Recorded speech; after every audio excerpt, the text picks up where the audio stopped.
Jésus.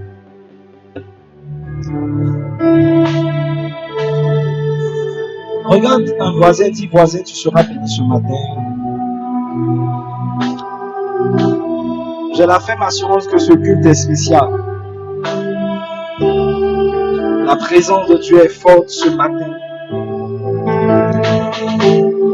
Regarde un voisin, dis voisin, est-ce que tu sens la présence de Dieu? Alléluia. Amen. Nous sommes très bénis aujourd'hui. Alléluia. Nous sommes très bénis. Alléluia. Le dimanche, c'est le meilleur jour. C'est le meilleur jour. Nous sommes vraiment contents d'être là ce matin. Amen. Je voudrais continuer avec vous sur le thème qui nous rassemble depuis quelques semaines. L'Église selon le modèle de Christ.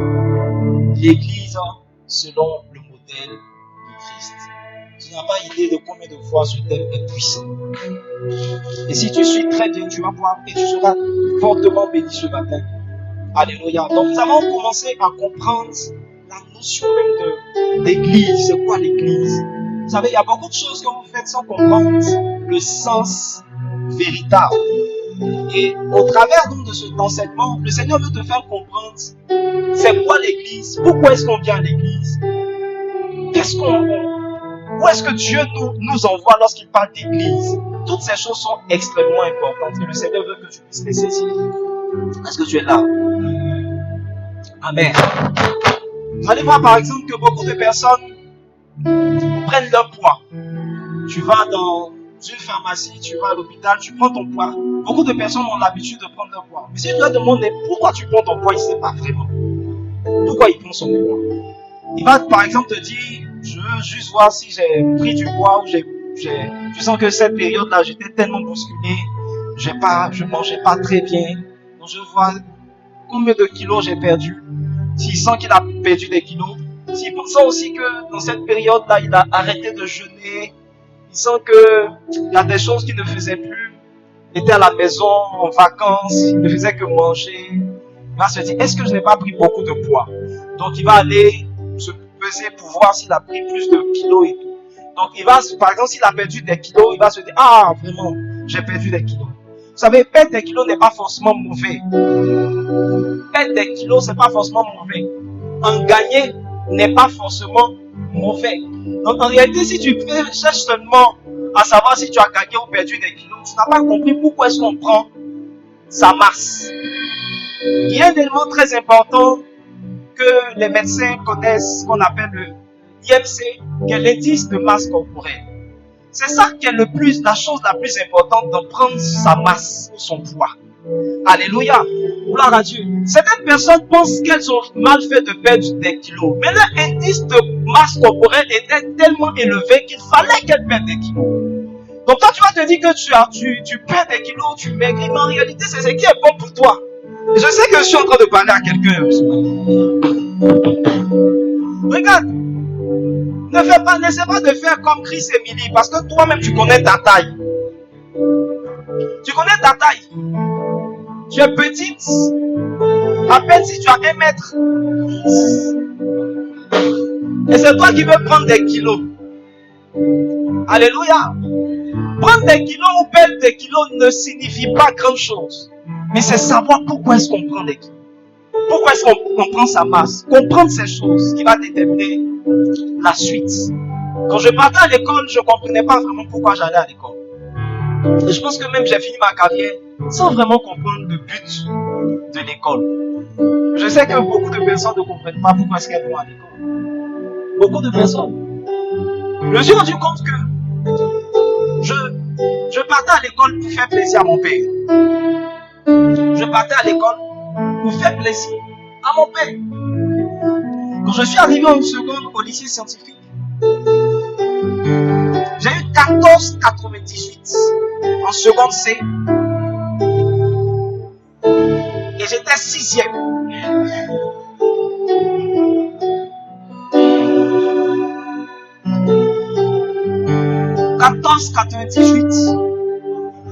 Seconde C lycée scientifique en 6e. Quand je suis rentré en congé de Noël, mon père m'a dit, mais qu'est-ce qui se passe? J'ai toujours été premier. Mais qu'est-ce qui se passe? Pourquoi tu n'es pas premier? Vraiment, je ne savais pas quoi dire.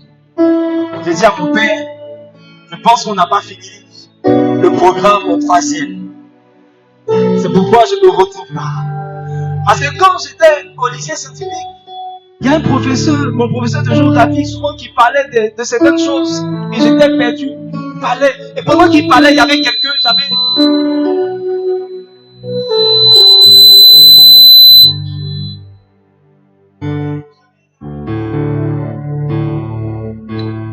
qui disait la fin des phrases du professeur. Il était juste derrière. Et quand il dit quelque chose, devant là-bas le professeur, il parle tellement doucement, moi j'étais derrière, que le professeur ne peut pas savoir ce qu'il est en train de dire, ne peut pas entendre. Et il répète, le professeur dit exactement ce qu'il a dit derrière. Et à un certain moment, il parlait même des rayons ultraviolets. Je dis, mais attends, est-ce que j'ai fini le programme de 3e? Le gars explique certaines choses. Le gars parle, je dis non. Papa, je pense que nous n'avons pas terminé le programme de 3e. 2e trimestre. Il fallait que je puisse honorer mon père. J'ai poussé, bien aimé. J'ai vraiment poussé. 15,66, bien aimé. Ah, 15,66, seulement c'est. Imaginez, j'étais quatrième. J'étais 6e.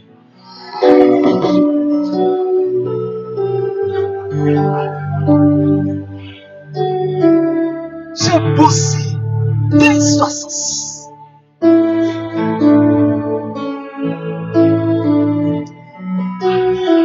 Et je sais que mon père n'était pas content. Moi, je pensais que j'ai fait ce qu'il fallait. Moi, j'étais satisfait. Je sais que j'ai vraiment bossé. J'ai vraiment donné ce que je peux donner. Mais je sais exactement que mon père n'était pas très favorable. N'était pas très content. Il fallait que je puisse cartonner. Au 3e trimestre, j'ai 15,91. Imaginez-vous.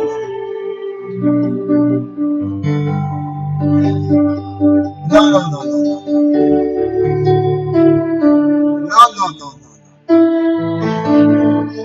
J'étais le premier de classe. Premier de classe. Vous savez pourquoi j'ai excellé? C'est parce que je voulais faire plaisir à mon père. Mais bon, peut-être que ça peut donner de bons résultats. Mais ça ne signifie pas que c'est la bonne raison pour laquelle je devais travailler, pour laquelle je devais m'exercer. Vous savez, le premier choc que je l'ai eu, vous savez, quand j'ai terminé avec le premier, au 3e trimestre, je vous assure que, parce que le 3e trimestre c'était un peu plus compliqué, donc les moyens étaient vraiment baissés. Non seulement j'étais premier, mais j'étais 2e de toute la promotion. 2e à la fin de l'année, en calcul, les moyennes annuelles, j'étais 2e de la promotion. C'est bon. Mais la raison n'était pas bonne. La raison n'était pas bonne. Et l'une des premiers chocs que je vais avoir dans mes études, c'est lorsque je vais reprendre ma classe. Ah, tu penses que je vais reprendre ma classe? Parce que c'était mon moment où on avait changé l'œuvre du Seigneur. On ne pensait plus. On cherchait la face du Seigneur. On jeûnait, on priait. On évangélisait. Est-ce que tu es avec moi ce matin? Non, je ne sais pas que tu es là. Je ne sais pas si tu es là. Mais je ne te sens pas. Le premier choc, c'est quand j'ai fini ça. Et que j'ai repris et que j'ai dit à mon père, papa, je ne passe pas en classe supérieure. Et mon père était tellement choqué qu'il m'a donné une réponse qui m'a vraiment glacé. Et puis ce jour-là, je n'ai plus eu vraiment de motivation à bosser et à aller et à être excellent. Parce que je me suis dit que ma motivation, celle qui faisait que je donnais le maximum de moi, n'est pas très fier, n'est plus très content de moi. Vous savez, lorsque vous faites certaines choses pour de mauvaises raisons, vous allez voir qu'à un certain moment, votre motivation va prendre un coup. Certaines personnes, leur motivation peut prendre juste un coup à la mort de leur père, si c'est pour leur père qu'ils étaient en train de travailler. Vous savez, donc, faire certaines choses pour de mauvaises motivations va vous arrêter sur le chemin. C'est pourquoi le Seigneur veut te donner de bonnes motivations de faire l'église. De bonnes motivations. Beaucoup de personnes ont commencé à aller à l'église. Mais peut-être qu'ils allaient à l'église pour de mauvaises motivations. Certaines personnes venaient à l'église pour chercher des femmes, c'est de ton voisin que je suis en train de parler. Et lorsqu'on l'appelle une fois, deux fois et qu'il a connu un gourmet, il a arrêté de venir à l'église. Parce que la raison était mauvaise. Certaines personnes venaient à l'église pour avoir un travail. 1 mois, 2 mois, 3 mois plus tard, ils n'ont pas eu de travail, ils sont retournés chez eux. Ils ne vont plus à l'église. Parce qu'ils venaient à l'église pour de mauvaises raisons. Alléluia. L'église, c'est la chose de Dieu. On doit apprendre à faire l'église dans la pensée de Dieu. Donne-moi un bon amen si tu es avec moi. C'est pourquoi lorsque Dieu voulait que Moïse puisse élever le tabernacle, qui est l'exemple de la maison de Dieu, qui est le symbole de la maison de Dieu, il va lui donner un modèle. Dans Romains 8, le verset 5, il va dire à Moïse, aie soin de faire le tabernacle d'après le modèle. Alléluia. D'après le modèle. Donc on fait les choses selon le modèle. Dans 1 Chronique 28, à partir du verset 10, je me suis rendu compte que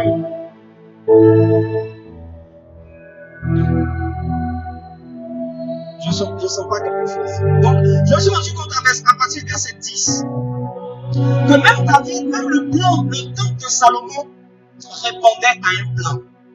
Le temple de Salomon avait suivi un certain modèle. Regardez ce que David a dit à Salomon. Il dit, considère maintenant que l'Éternel t'a choisi pour lui construire un édifice qui sert de sanctuaire. Prends courage et au travail.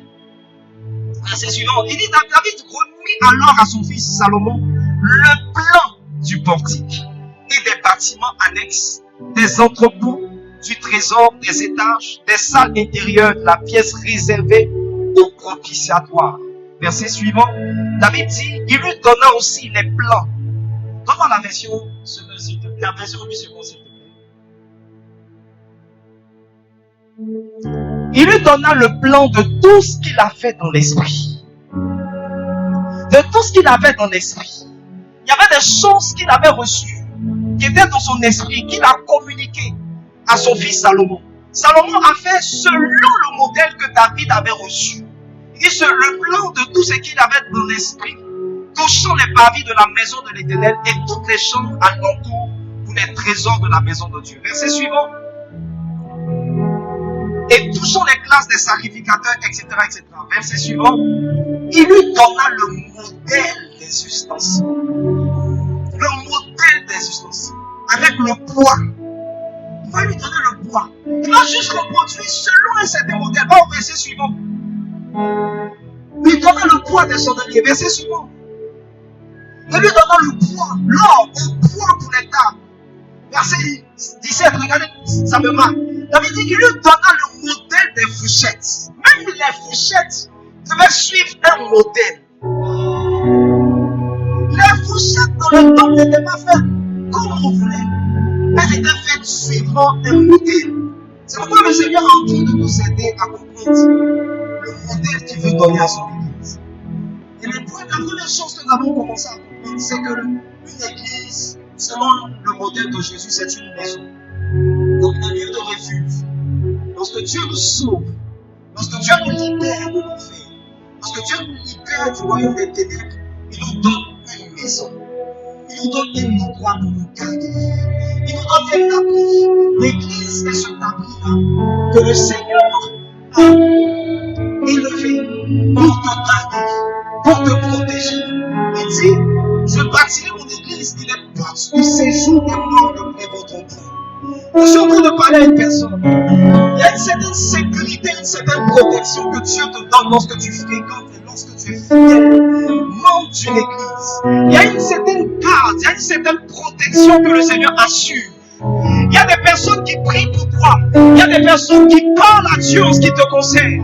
Et qui fait que il y a des choses qui ne t'arrivent pas. Il y a des choses, il y a des attaques qui devaient arriver vers toi, qui devaient t'affecter, des flèches qui devaient arriver jusqu'à ton niveau.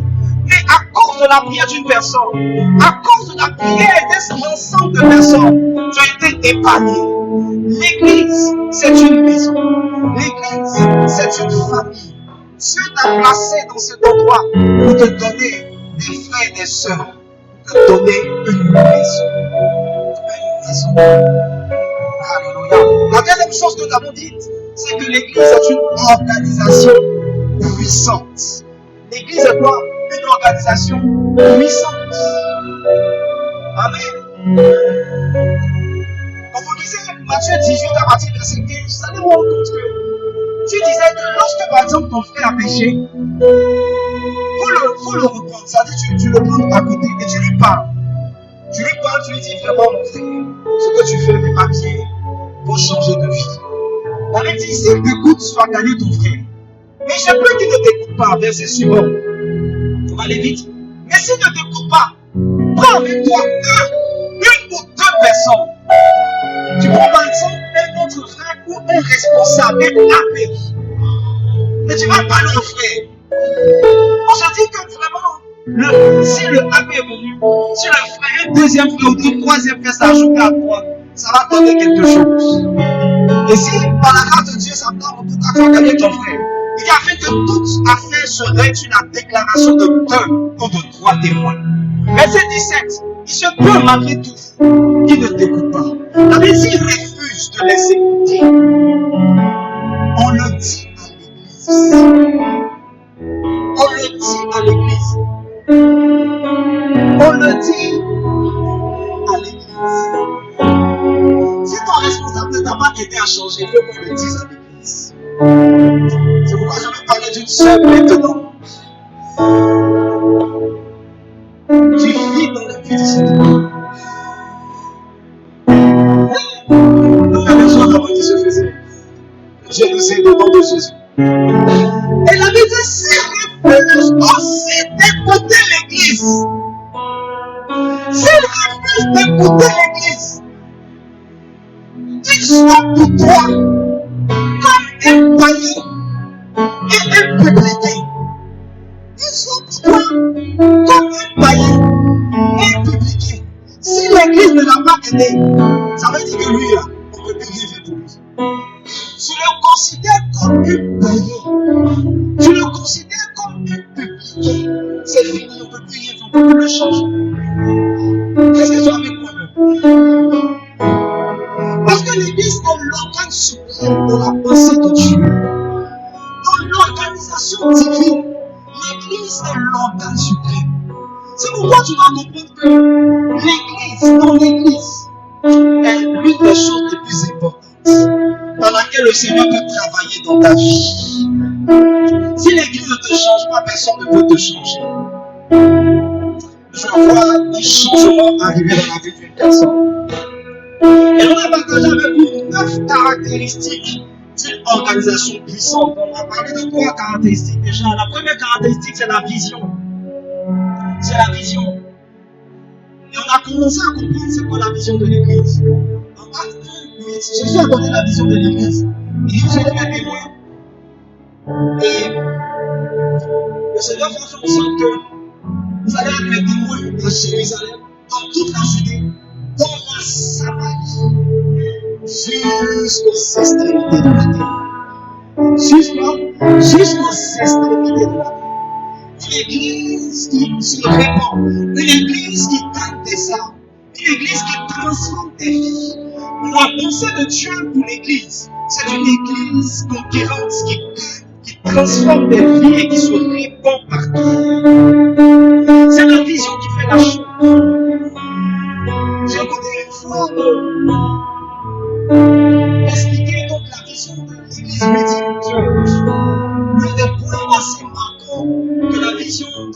avait racheté, c'est qu'il fait qu'à chaque 10 mètres qu'il y a une église ludique, à chaque 10 mètres, ils veulent qu'il y ait une église ludique.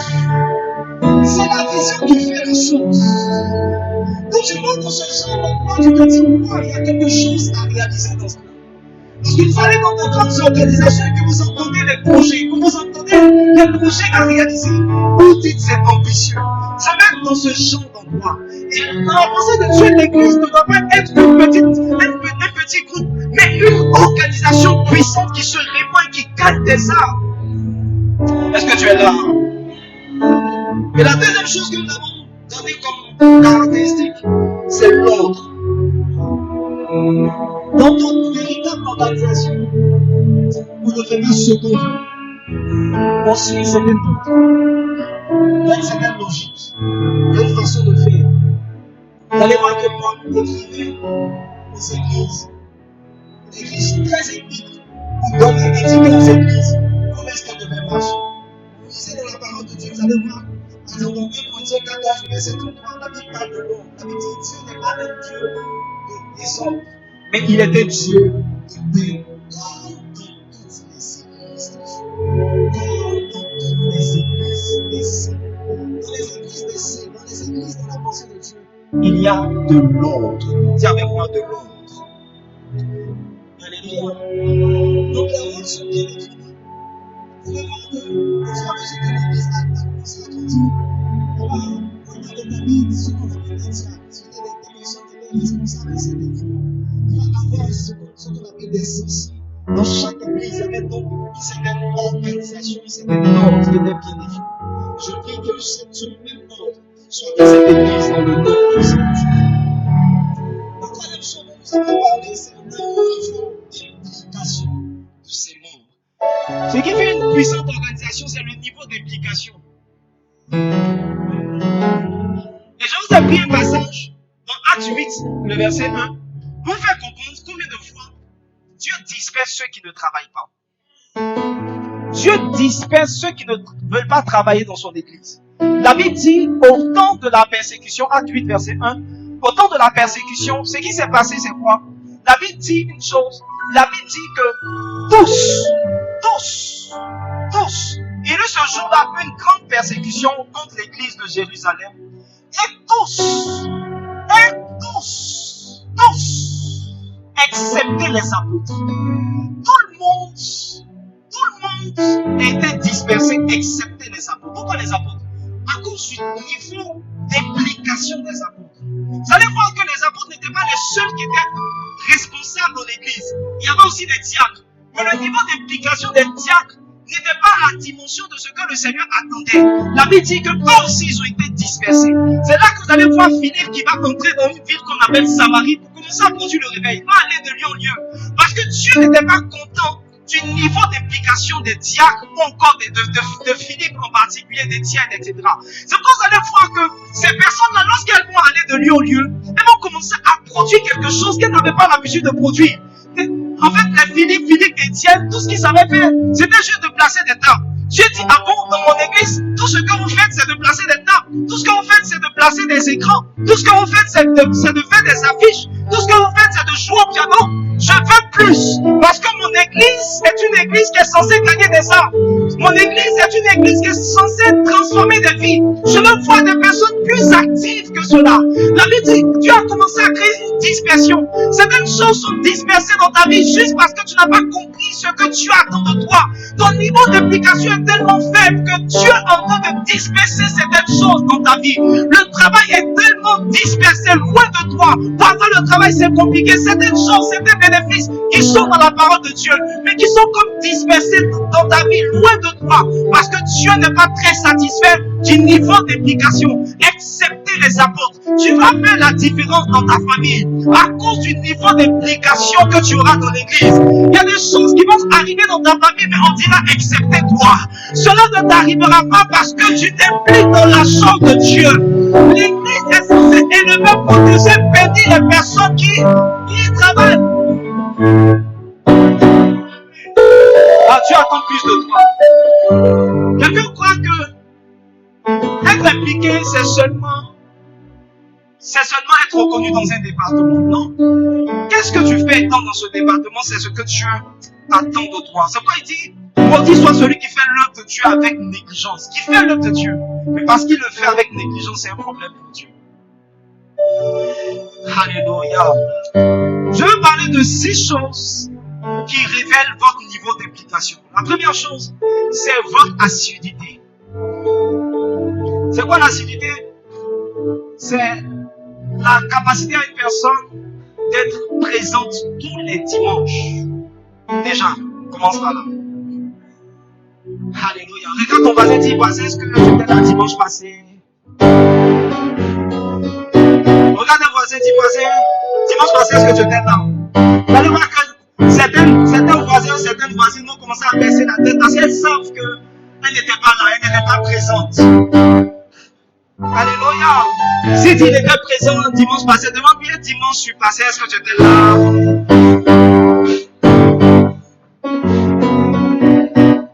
Est-ce que vous posez des questions à vos voisins? Et dis à des voisins qui n'étaient pas là dimanche passé, qui sont là de façon extraordinaire aujourd'hui. Regarde ton voisin, dis voisin, est-ce que tu as venu encore de la fête des pères?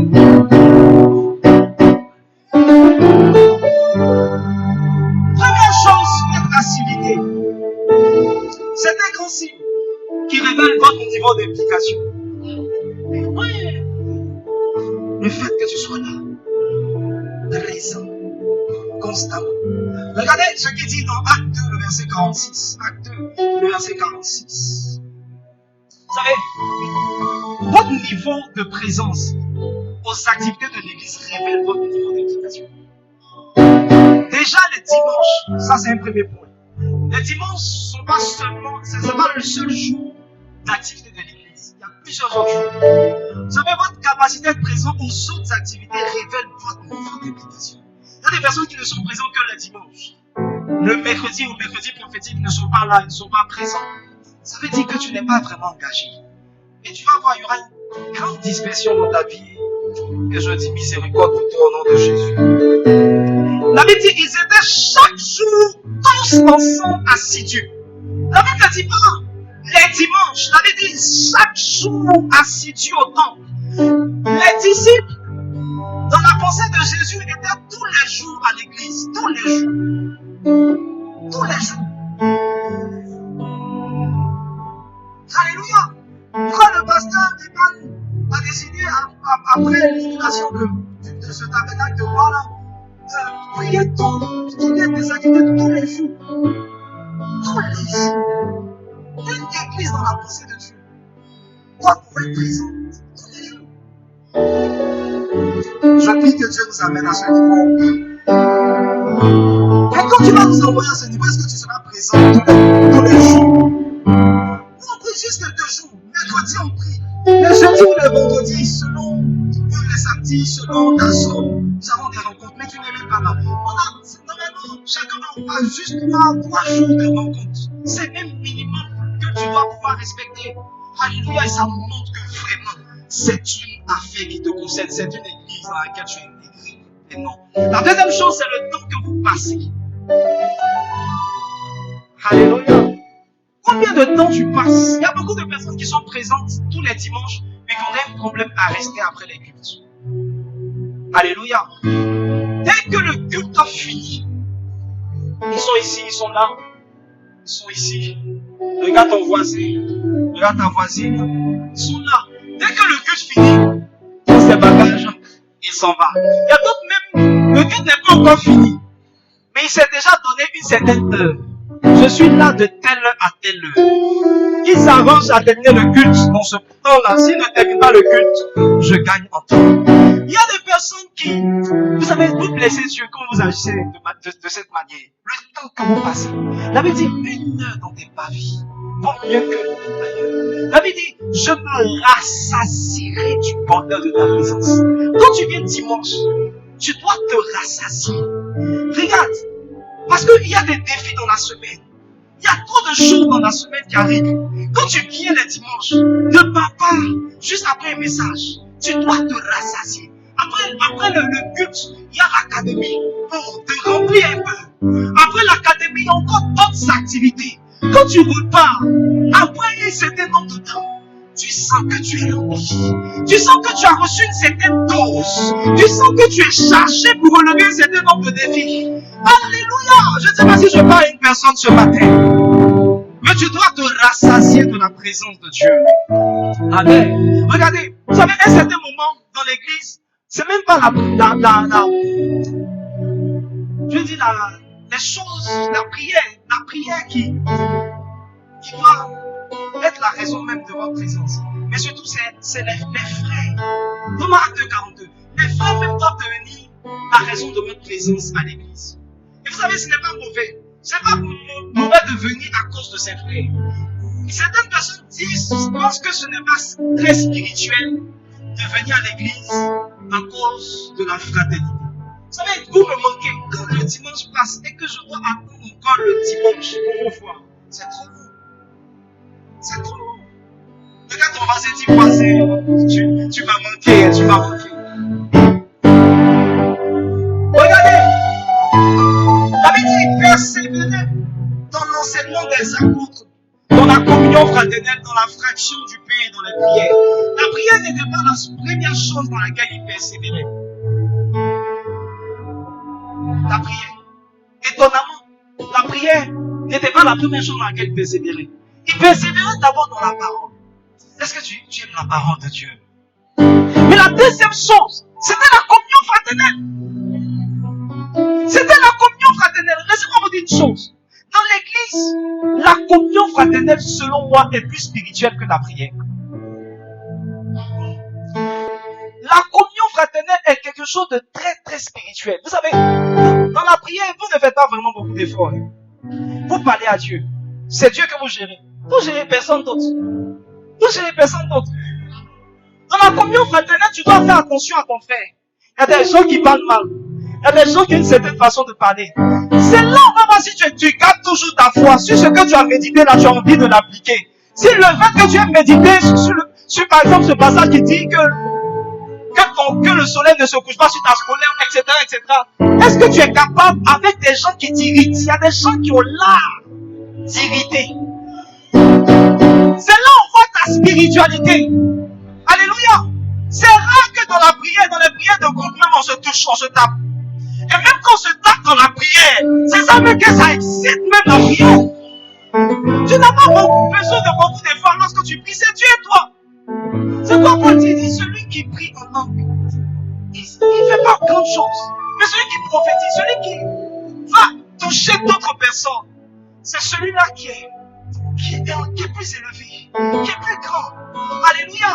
Être avec des gens, continuer de les aimer, malgré tout ce qu'ils te font, c'est être spirituel. Prier 2 heures, 3 heures, être dans sa chambre en train d'élever la voix, c'est pas grande chose. Est-ce que quelqu'un est spirituel? C'est pourquoi tu dois aimer l'église. Et tu dois passer du temps avec tes frères. Le dimanche, tu causes un peu ici. Tu causes à gauche. Tu causes à droite. Tu causes devant. Tu causes derrière. Alléluia. Quand le culte finit, ce n'est pas le moment pour partir. C'est le moment pour causer. J'ai dit, c'est le moment pour causer. Il y a un téléchargement spirituel que tu reçois quand tu causes. Il dit, il étouffe. Dieu, il est au ciel et puis il regarde, il est agréable des frères de demeurer ensemble. Parce que c'est là qu'il envoie la bénédiction. Vous savez, Dieu est trop content lorsqu'il nous voit en joie, causant, partageant. Vous savez, il y a une chose qui est très puissante. En ce qui me concerne, quand j'écoute mes enfants, quand je sens que mes enfants sont en train de jouer seuls, sans palabres, je les entends. Et ma petite, elle montre les choses à son petit frère. Ma petite, elle se joue sur les dieux et sur son petit frère. Elle dit, voilà, oui, c'est comme ça qu'on fait. C'est comme ça qu'on fait. Mon fils, il a un côté femme qu'il a développé juste parce que la fille est en train de le mélanger. Regarde, on va préparer aujourd'hui la sauce combo. On va préparer ceci, cela. Souvent même, je suis en train de prier. Je les écoute. Je me bloque un peu, je les écoute et dis, waouh, Saint-Esprit, l'atmosphère est bonne, on peut continuer. C'est tellement intéressant. Imaginez votre Père qui vous voit communier, partager. Il est trop content. Il dit, quand je vois ça, moi-même je viens, je descends, j'envoie ma bénédiction, j'envoie ma grâce. Ah oui, il est doux. Regarde, tu es pressé d'aller, même si c'est pour aller prier. Qu'est-ce que ta prière a changé dans ta vie? Dans la communion fraternelle, même tu peux recevoir quelqu'un qui va te donner une autre emploi. Bientôt dans cette église, il y a des gens qui vont embaucher d'autres personnes. Alors, tu n'as pas dit amen parce que tu ne te sens pas concerné. En fait, tu es celui qu'on va embaucher. La troisième chose, troisième chose, non, quatrième chose, c'est ça, votre implication dans le service plutôt. Troisième chose, votre implication dans le service. Ça, c'est la dimension des marques. Quand vous lisez la parole de Dieu, la Bible dit que, dans Luc 10, la Bible dit que Marc était en train de servir Jésus. Elle était aux soins. Et Marc va commencer à interpeller Jésus pour lui dire, regarde, tu laisses Marie au lieu de lui dire de venir m'aider. Et généralement, lorsqu'on utilise ce passage, on l'utilise pour dire vraiment, oui, la présence de Dieu, c'est la chose la plus importante. Le service, toutes ces choses ne sont pas importantes. Non. Regardez, vous savez, Marc voulait que Marie laisse la présence de Dieu, la parole, pour venir servir au temps. Le problème, c'est que Dieu voulait que ces deux choses subsistent dans une maison, dans une vie. Qu'il y ait la présence de Dieu, la communion avec le Seigneur, la communion avec le Saint-Esprit, et qu'il y ait le service. Il n'y a pas une chose qu'on doit laisser pour l'autre. Les deux choses doivent subsister.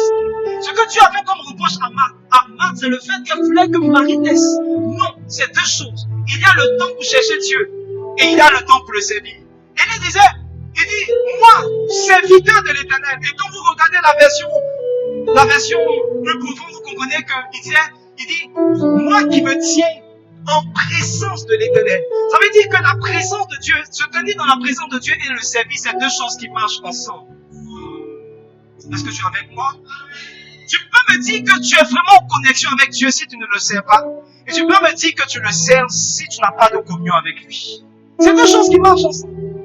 Maintenant, vous savez, Jésus n'a pas dit à Marthe, toi-même, viens t'asseoir. Jésus connaît. Si il dit à Marthe de venir s'asseoir, comment il va manger? Jésus ne lui a pas dit, il dit Marie a choisi la bonne part. Il n'a pas dit, toi aussi pour venir. Vous pensez que Jésus est fou? Il dit Marie a choisi la bonne part, toi il faut rester là-bas. Il faut préparer. Vous savez, s'il n'y a personne pour installer les chaises, quand vous allez venir, vous serez déçus. Même la parole de Dieu qui est importante, si personne n'installe la sonorisation, tu ne seras pas. Parce que moi j'ai une petite voix. J'ai commencé mon ministère à Cocody. Mon ministère est toujours à Cocody. Si j'avais fait un détour à Yopougon, ma voix pouvait toucher 400, 500 personnes. Mais ma voix, c'est une voix de Cocody. On ne parle pas fort. Il y a ce qu'on appelle un amplificateur de voix. Moi je parle et il y a quelque chose qui amplifie ma voix. Donc il faut bien qu'il y ait des gens qui soient là, positionnés. C'est pourquoi je vais dire à une personne il y a quelque chose que tu dois faire dans cette église. Il y a quelque chose que tu dois faire dans cette église. Dans une grande organisation, chacun a son rôle. Chacun fait quelque chose. Pour que l'organisation produise, vous allez voir le niveau d'ouvriers, le niveau de personnes qui travaillent. C'est pourquoi la Chine est devenue une puissance mondiale à cause du niveau de main-d'œuvre que la Chine peut déployer. Lorsqu'on parle par exemple de l'évangélisation, le nombre de personnes qu'on peut déployer sur une télé va déterminer le niveau de croissance, le niveau de temps gagné, etc. Plus il y a des gens qui savent, plus qu'une organisation peut devenir puissante. C'est pourquoi quelqu'un doit sortir de ce département que le révérend Toki appelle DHL. Le département DHL, c'est le département des hommes libres. Ils sont serrés, il n'y a pas d'obligation. Ils viennent quand ils veulent, alors quand ils veulent, ils s'en vont quand ils veulent. Ils sont libres. Il n'y a pas que le DHL, il y a aussi le département qu'on appelle DCC. Le département DCC, c'est le département des chauffeurs de chaises. Je dis à quelqu'un de quitter ce département. Regarde ton voisin, dit quitte le DCC. Des gens qui sont éthiopes, pendant que la parole est prêchée, il y a des gens qui ne peuvent même pas se lever de leur chaise. Tellement ils sont expérimentés dans le chauffer leur chaise. Ce matin, sois délivré de ce département. Au nom puissant de Jésus. Je ne sais pas si quelqu'un est là ce matin. Mais le Seigneur veut que tu puisses te servir, que tu puisses être impliqué. Alléluia. Tu as besoin de marier, mais il a aussi besoin de maths. Parce que tu vas acclamer devant le Seigneur.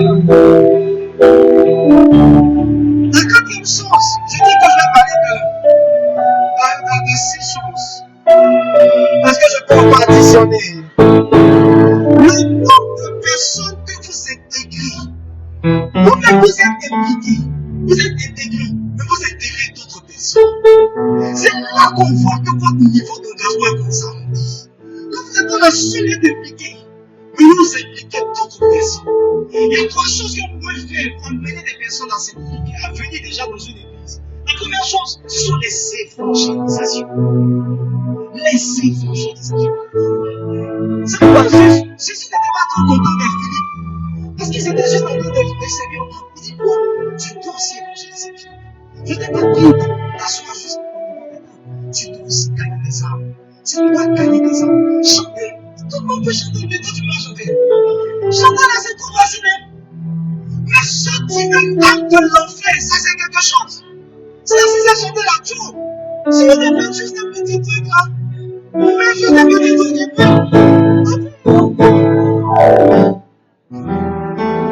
Chanter là, c'est facile. Mais je vais aller parler à quelqu'un, un cousin. Il risque de te frapper. Il y a des gens qu'on a frappés, on a poursuivi dans les évangélisations. On parlait de ce frère là qui est allé évangéliser dans la rivière Golf. Il est allé évangéliser dans la rivière Golf. Et le problème, c'est que lui, il a pas la vie. Il crie. Il a son bras. Il est encore ton argent va t'envoyer en enfer. Tu peux être riche. Tu peux être riche, mais si tu n'as pas Jésus, tu iras en enfer. Les gens étaient dans la maison. Ils étaient tranquilles. Tu as commencé à les déranger. Ils n'ont rien dit. Maintenant, tu vas arriver sur la vie. Vous êtes là, vous avez l'argent. Mais vous vivez, vous avez 2 femmes, 2 femmes, 3 femmes. Si vous pouvez, vous allez aller en enfer. Les gens disent d'accord. Les gens, là, c'est des se fait. Donc, ils sont donnés des trucs. Ils sont des menaces. Donc, le frère est en train de prêcher et puis il voit que la cité est en train de se faire. Quelque temps plus tard, un véhicule, je ne sais pas si les CCD ont créé. Ils ont pris le puissant évangéliste pour l'envoyer quelque part. Évangéliser là, c'est quelque chose. Évangéliser. Montre, c'est là que Dieu t'a dit. Au niveau de l'évangélisation. Alléluia. Évangéliser, c'est te dire ce que Jésus a fait. C'est te dire comment Jésus a transformé ta vie. Cette fois, je suis allé avec une frère. Il n'avait jamais évangélisé. J'étais édifié par son témoignage. Il parlait de son moi aussi, j'ai fait le monde. Mais il s'est fait le monde, j'ai fait attention. J'ai décidé de laisser toutes ces choses. Je sentais tellement la vérité. Je sentais tellement la sincérité dans son message. Moi-même, j'étais touché. Moi-même, moi-même, je voulais donner ma vie à Jésus. Simplement, les gens pensent qu'il faut être expérimenté avant les techniques d'évangélisation. Frère, il faut juste dire ce que Jésus a fait. Il faut juste parler de Jésus. Combien de fois il est bon, combien de fois il est. La deuxième chose que vous pouvez faire, c'est inviter des gens. Invitez, ne venez pas seul les dimanches. Invitez des gens à l'église. Ne viens pas seul. Invite toujours des personnes. 2, 3 personnes. Invite chaque dimanche. L'église devient grande. grande par l'implication de ces membres qui peuvent commencer à inviter d'autres personnes. Pas juste 2 ou 3 personnes qui invitent des personnes, mais toute une église qui commence à inviter. Si chacun d'entre nous invite une personne, on double déjà, c'est-à-dire qu'on double, simplement sans faire d'effort. Juste une seule personne que tu invites, ça fait doubler déjà le nombre des membres de l'église. C'est pourquoi dans cette saison, tu ne viendras pas seul. Dieu va te donner la force d'inviter des personnes. Tu vas rencontrer des gens dans les bacs, des amis que tu vas inviter. Ils viendront parce que tu reçois la capacité de leur parler, de les inviter au nom de Jésus. La troisième chose, c'est ce qu'on appelle les anakazo. C'est quoi l'anakazo? C'est forcer des gens à venir au Seigneur. Parce que les gens ne savent pas toujours ce qui est bon pour eux. Les gens ne savent pas toujours ce qui est bon pour eux. Donc, il faut les forcer. Tu es venu ce matin, tu as laissé ta petite soeur. Elle est en train de regarder la télé. Elle a mis Novelas. Elle est en train de regarder. Elle dit non, je ne suis pas inspiré, je ne vais pas aller à l'église. C'est ta petite soeur. C'est ta petite soeur. C'est pas, tu ne l'invites pas à l'église. Tu la prends. On va à l'église aujourd'hui, là, tu arrêtes. Tu laisses la télé, tu me suis à l'église. Si tu restes là, tu vas voir. Si je te retrouve, tu vas voir. Anakazo sur la petite soeur. Ce n'est pas, tu ne demandes pas ton avis, l'avis de la personne. Je dis, tu viens avec moi. Alléluia. Il y a un frère au centre chrétien de l'éveil. Tellement son niveau d'Anakazo était élevé. Il a fait une affiche, recrutement, c'est-à-dire les hôtesses, une entreprise d'événementiel. Il a mis les critères, teint clair, pas de taches sur les trucs, tout elle a mis. Donc il est une jolie fille. Et lancées, bien belles, sont venues. Le pasteur, quand il arrive, on voit des belles filles qui envoient. Et ce renseigne, on dit, ton fils a dit qu'il y a un recrutement. Donc le gars, il est venu, les filles étaient là, il dit, bon, normalement c'est dans cette salle qu'on va faire le recrutement. Donc vous allez venir en fait d'abord. On fait le culte, on finit le culte. On fait le culte, on va faire le recrutement. Frère, ils ont fini le culte. Par la grâce de Dieu, déjà, il y a des gens qui se sont convertis, des soeurs qui sont convertis dans ce truc-là.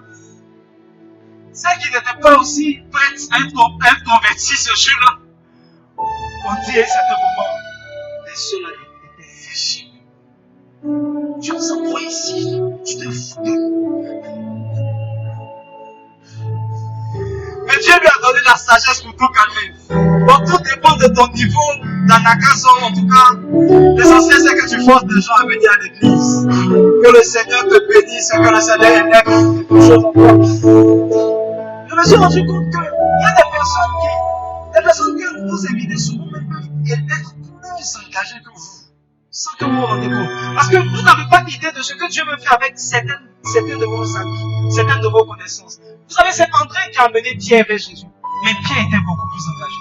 Il y a des gens que vous envoyez, à un certain niveau, ces personnes-là même vous dépassent dans leur niveau d'engagement. Alléluia. Est-ce que tu es avec moi? Est-ce que tu es avec moi? Que le Seigneur te donne un plus grand engagement dans le nom de Jésus. Et qu'il te donne de pouvoir toucher, intégrer des personnes. La cinquième chose, c'est votre participation à la vie de l'Église. À la vie financière.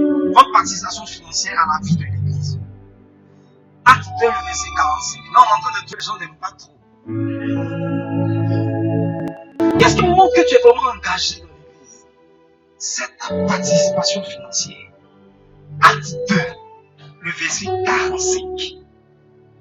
Regardez le niveau d'implication. La Bible dit, ils vendaient leurs propriétés et leurs biens. Là, quelqu'un n'est plus convaincu de la parole. La Bible dit, ils vendaient leurs propriétés. Ça dit que ton iPhone qui est sur toi actuellement,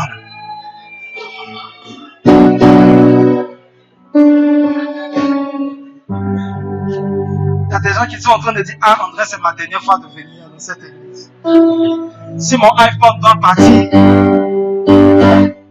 la Bible dit, vendez leur propriété, leur bien, ils ont partagé le profit en tous. Acte 4, à partir du verset 34. Regardez, c'était des gens qui étaient engagés, ils étaient engagés. Je sens pas l'engagement des gens de cette église. Je ne sens pas votre engagement. Regardez, Dieu va orienter comment est-ce que les choses étaient faites dans l'église. Parce qu'il y avait un endroit spécialement où on déposait le prix de ce qu'on vendait. La Bible dit, quand il n'y avait parmi eux aucun indigent, tous ceux qui possédaient des champs, tu possèdes quelque chose. Il y a des hébreux ici. On ne voit pas vos terrains. On ne voit pas vos terrains. Pour des maisons, les vendaient, apportaient le prix de ce qu'ils avaient vendu. Où ça? Où? Verset suivant. Où? La Bible dit, elle le déposait au pied de sa porte. Il y a un endroit dans la pensée de Dieu où on doit déposer ce qu'on vend. Et la Bible dit, on faisait les distributions à chacun selon qu'ils en avaient besoin. Il y a un homme de Dieu qui va élever le niveau de son engagement. Verset suivant. Dans le verset 6, la Bible dit, Joseph, surnommé par les apôtres Barnabas, un apôtre, un homme authentique. La Bible, ce qui finit, c'est dit fils d'exhortation, lévite, originaire de Chypre. Parce qu'on a encore de parler, les appels ne se sont pas concédés. Mais on dit, il vendit un champ qu'il possédait, apportait l'argent et le déposa au pied des apôtres. Pourquoi cette insistance sur les pieds des apôtres? Je ne sais pas. On va développer ça une autre fois. Alléluia. Le niveau d'implication. Vous savez, une étude a révélé que si tous les fidèles payent leur dîme, dans Malachie 3, verset 10, si tous les fidèles payent leur dîme et font des offrandes, l'église n'a aucun problème de ses charges. Maintenant, touche le voisin et dis, est-ce que tu payes ta dîme? En fait, Dieu envoie dans les poches des fidèles suffisamment d'argent pour couvrir toutes les charges de l'église. Il dit apporter à la maison du trésor toutes les dîmes. Toutes. Ça veut dire qu'il y a des dîmes que tu n'envoies pas. Il y a des dîmes. Regarde ton voisin, dis lui, je sais qu'il y a des dîmes. Vous savez, c'est facile de donner parole de connaissance sur ça. C'est facile. Je regarde juste quelqu'un. C'est clair, ça va tomber. Je vois qu'il y a une dîme dans ce mois, dans ces 2 mois, que tu n'as pas donné à Dieu. Tu me regardes, j'ai dit il y a une dîme. On dit oui. Oui, tu es un homme de Dieu. Tu es un prophète. Parce que la plupart des gens ne payent pas leur dîme. S'ils payent leur dîme, ils ne payent pas toutes les dîmes. S'ils payent leur dîme, ils ne payent pas constamment. S'ils payent leur dîme, ils ne payent pas en totalité. Une fois, le pasteur Jati avait reçu une femme. Elle dit, c'est ma dîme. C'est ma dîme. Lui-même, quand il a reçu l'enveloppe, c'était une enveloppe embellée. Une enveloppe joufflue. Une enveloppe à bout. L'enveloppe était consistante. Elle a regardé l'enveloppe. Elle dit, Seigneur, merci. Je t'ai prié et tu m'as répondu. Et Dieu lui dit, redonne-lui cet argent. Ce n'est pas la totalité de sa dîme. Donc il a commencé à causer un peu avec le Seigneur pour dire, bon, au moins il envoie quelque chose. On va prendre, on garde ça et on va lui dire de compléter. Le problème c'est la totalité, mais au moins il envoie quelque chose. Donc on prend ça et puis on lui dit, regarde, c'est pas la totalité. Donc le reste là, il faut envoyer dans la maison. Il lui dit, je te dis, redonne-lui.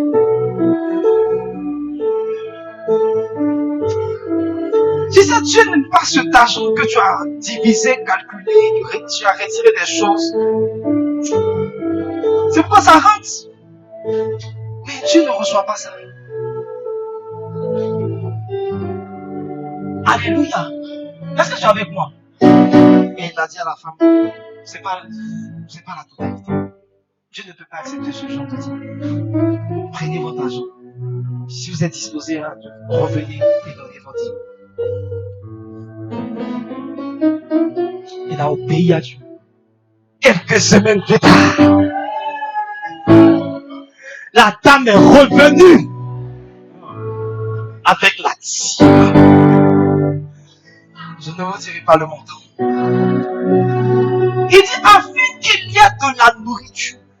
Quand les dîmes et les offrandes sont payées, il y a suffisamment pour gérer toutes les charges. Le problème, c'est que tu ne payes pas ta dîme. Il y a des gens qui ne se présentent jamais. Moi, je me pose la question de savoir comment tu fais sans argent. Comment tu ne reçois pas d'argent jusqu'à présent, tu n'as pas encore reçu d'argent. Comment tu fais? Comment tu fais pour te déplacer? Il y a des gens qui sont toujours connectés, mais ils n'ont jamais de dîme.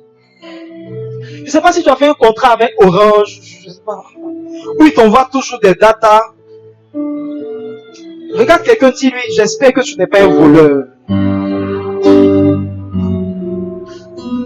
Vous savez, dans une grande organisation, on ne fait pas beaucoup de tapage pour les dîmes et les offrandes. Ça coule. Quand vous allez par exemple à une chapelle, Maman Oedepo prend la parole. C'est simple. Elle dit, c'est le temps des offrandes. Donc mets dans ton enveloppe ta dîme et ton offrande et toute autre offrande avec laquelle je peux avoir l'offrande l'enveloppe d'investissement et toute autre offrande avec laquelle tu es venu et pour adorer le Seigneur. Et prends un passage et cite le passage et bénis les gens. En 2 minutes, les gens passent à l'offrande. Parce que les gens ont déjà développé une conscience de l'offrande. Maintenant, vous allez voir que il y a plusieurs types d'offrandes. Comme vous allez par exemple à Wiener Chapel, il y a ce qu'on appelle des chèques. Il y a des chèques. Il y a des chèques. Oui, il y a des chèques. Des chéquiers à Wiener Chapel. Dans les chéquiers, vous mettez le montant de ce que vous avez donné, vous dites exactement à quoi ça va servir. Parce que c'est tellement organisé que c'est-à-dire en fonction de ce que tu donnes, on répartit ça dans une caisse qui est dédiée. Et c'est ce que nous sommes en train d'essayer de faire lorsque, dans cette enveloppe que tu ne cherches jamais à avoir, on a positionné certaines charges importantes. Normalement, ça doit devenir naturel. Quand tu viens à l'église, tu dois prévoir quelque chose pour les navettes. Tu dois prévoir quelque chose. Et ça, ils n'ont pas besoin de faire beaucoup d'efforts. L'argent rentre. Parce que les gens sont conscients de l'importance de semer dans la maison de Dieu. À Wiener Chapel, on utilise maximum 30% des entrées pour gérer toutes les charges. Maximum 30%. 30%. Malgré les charges, 30% seulement. Des milliers de navettes, mais seulement 30% des charges, des entrées sont affectées aux charges. Parce qu'il y a une grande conscience de l'importance de semer dans une maison. Je prie que Dieu nous donne cette grande conscience au nom de Jésus. Je prie que nous soyons des semeurs, des gens qui aiment payer leur dîme et qui sèment dans la maison du Seigneur. Alléluia. La quatrième chose que je voudrais dire, après donc le niveau d'implication dans une église, je vais terminer par là, qui est en rapport avec ce que je suis en train de dire, c'est la puissance financière. Ce qui fait une organisation puissante, c'est quoi? C'est sa puissance financière. Dis avec moi, puissance financière. Alléluia. Vous savez, il y a 3 choses que je regarde pour déterminer la qualité d'une entreprise. Il y a le capital. Le capital. Moi, si vous me proposez une entreprise qui a un capital, une SARL de 1 million, ça ne m'intéresse pas vraiment. Donc, je regarde le capital. La CIE, c'est plusieurs milliards de francs CFA. Petrosi, c'est aussi des milliards. Quand vous entrez dans ce genre d'entreprise, vous êtes un peu plus rassuré. Le deuxième point très important, je suis en train de te donner des codes. Et je veux te donner aussi des illustrations pour que tu puisses prier pour entrer dans de grandes entreprises. Alléluia. Parce que tu dois venir déposer quelque chose au pied des apôtres. Ici, c'est pas au pied des apôtres, mais c'est dans les troncs d'offrande. Maintenant, à la loge.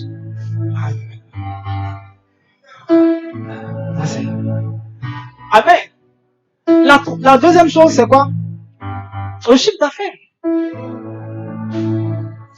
Donne-moi quelques valeurs des églises, des entreprises en Côte d'Ivoire. Les 10 entreprises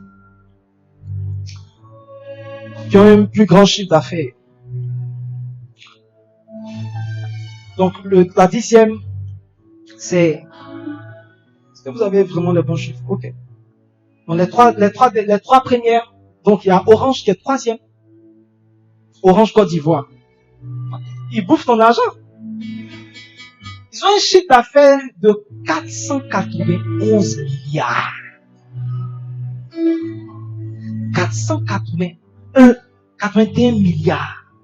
La société ivoirienne de raffinage, avant ça, c'est CIE. Tu comprends un peu, non? Tu comprends un peu? 667 milliards de francs CFA dans ton corps. Et la CIE a un chiffre d'affaires de 1355 milliards. 1355 milliards. Mais le chiffre d'affaires ne fait pas tout. Il y a une chose aussi importante, c'est ce qu'on appelle le bénéfice. Donne-moi les 10 plus grandes entreprises mondiales. Donc, on a... C'est ça, c'est le bon truc. Les gens... comme eux, il faut juste les délivrer, c'est tout. Mais bon, ça va aller. Donc, selon...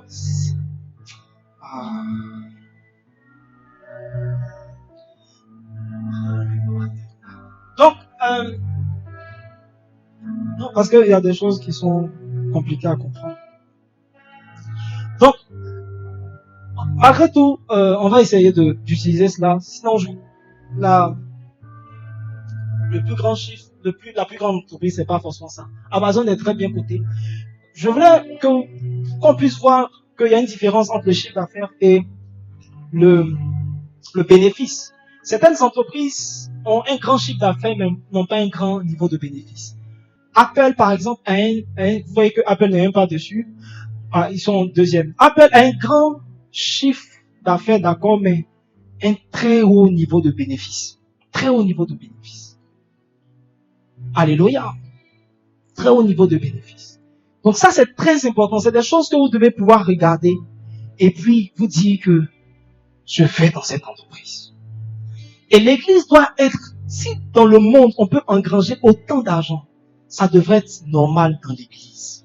C'est pourquoi des églises comme une chapelle, c'est des entreprises, c'est des églises puissantes. Puissantes.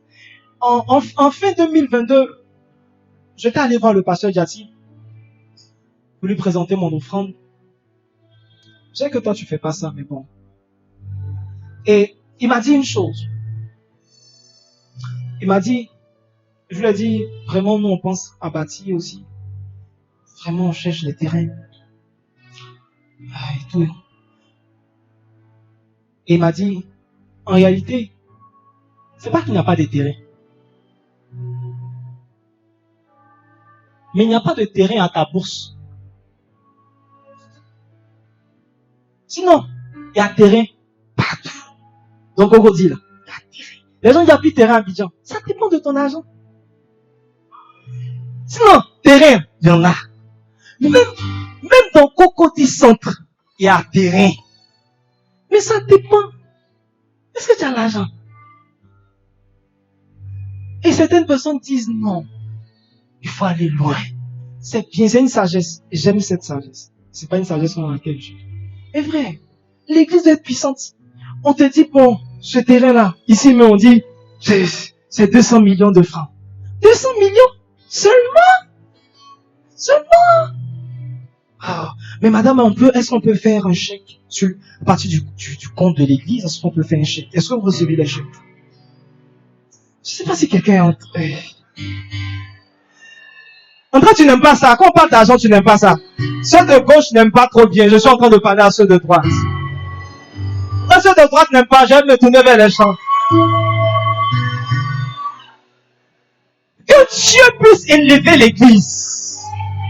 Lorsqu'il y a des choses, lorsqu'il y a des chances, que ce ne soit pas compliqué, que ce ne soit pas difficile. Je crois que dans la pensée de Dieu, c'est d'élever des églises dans la dimension de multinationales. Ah, tu n'as pas dit Amen. Tu n'as pas dit Amen. Donne-moi un bon Amen. Alléluia. C'est pourquoi une autre chose, je termine par là, qui permet de voir la qualité d'une organisation et la puissance, ce sont ses représentations. Plus une entreprise est répandue, plus quand tu postules et que tu vois que ils sont au Nigeria, ils sont au Bénin, ils sont aussi en France, ils appartiennent à un grand groupe, etc., etc. C'est trop intéressant. Alléluia. C'est pourquoi je crois aussi en ça en France. Je crois en ça en France. Vous savez, ça en France, mais c'est pas joli à entendre. Ça au Paris. C'est la même chose, mais il y a des villes, même tu sais pas il y a quoi là-bas, mais si on te dit il y a quelque chose, ça au Marseille. Tu sais pas il y a quoi, mais tu Marseille. Oh, c'est trop joli à entendre. Ah, je prie pour ça au Texas. Et puis tu vois, cette année, par la grâce de Dieu, on aura, c'est-à-dire que c'était notre langage doit changer. Nous avons reçu des frères de l'église de France. On a aussi des frères qui sont venus de l'église de Amsterdam.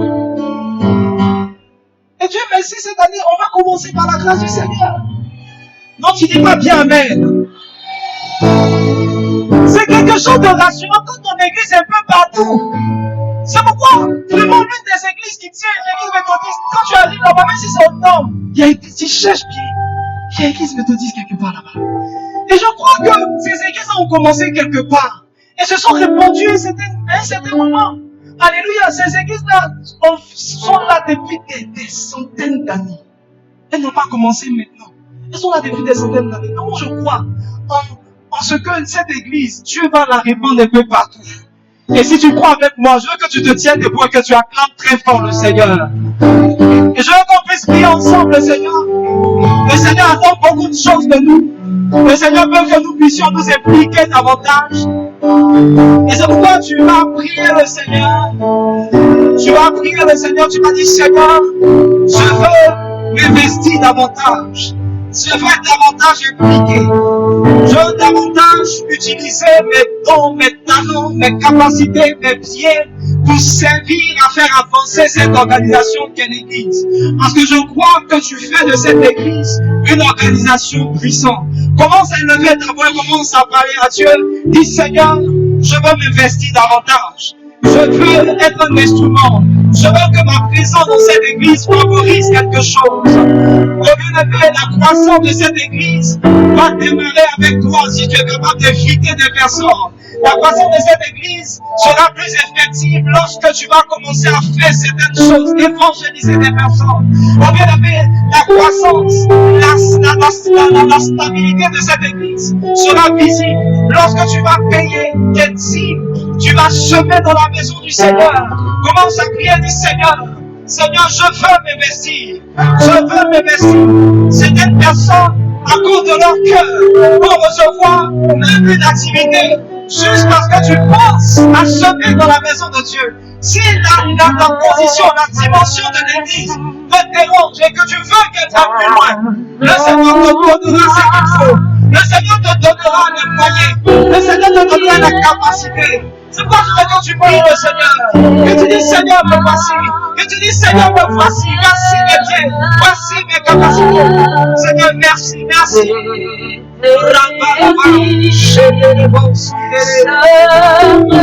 Merci Seigneur. Merci Jésus. Lève la main, je prie pour toi. Seigneur, merci pour ta grâce. Merci pour la vie d'une personne. Seigneur, nous nous livrons ce matin. Nous voulons, Seigneur, nous voulons nous investir dans cette organisation puissante qu'est l'Église. Je crois qu'il y aura un changement. Il y aura un changement. Parce que toi, tu vas le faire. Parce que toi, tu vas le faire. Tu vas le faire. Je te bénis. Parce que tu es cette église. Et tu nous utilises afin que cette église aille au-delà de cette nation.